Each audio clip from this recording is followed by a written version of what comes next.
Hi, my name's Prashant. I'm going to talk about Margaret, who's been a long-term patient of mine, been one of my most amazing patients, I've got to say. The treatment that we provided has been involved, and I'm going to talk about that.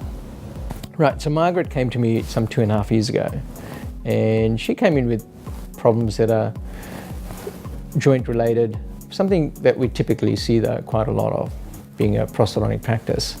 Her issues were also compounded by severe grinding or damage to teeth, aesthetic concerns, and jaw problems. So the whole set of issues, we discussed 3 quite distinct options for her. None of them were easy, but thankfully we had a good, honest discussion, and she was able to decide quite rationally as to what she wanted. I think that's a key to it.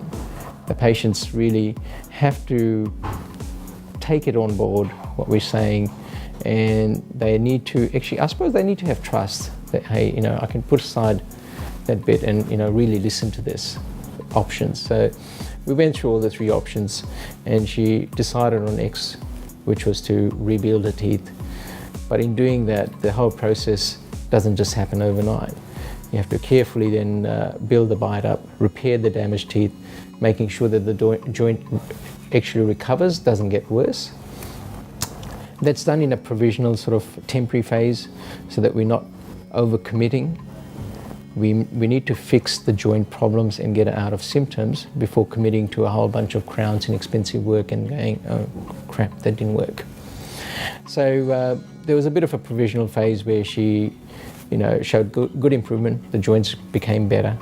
So we felt safe to go one step further, which then entailed another more detailed provisional phase before we really committed to quite extensive restorative work, which is putting crowns on all her teeth. Now that fulfilled joint stability, which we had tackled anyway. That also fulfilled her desire to have aesthetic smile, and my need to provide her with a strong long-term treatment solution so that she doesn't keep damaging her teeth and then coming back 10 years later with no teeth in her mouth. All in all, it's all worked out great. It's taken some time, which is quite typical though. It doesn't happen overnight. No desire to rush anything, and it's worked out really well. We've got a great rapport, and at the end of the day, that's what it's about.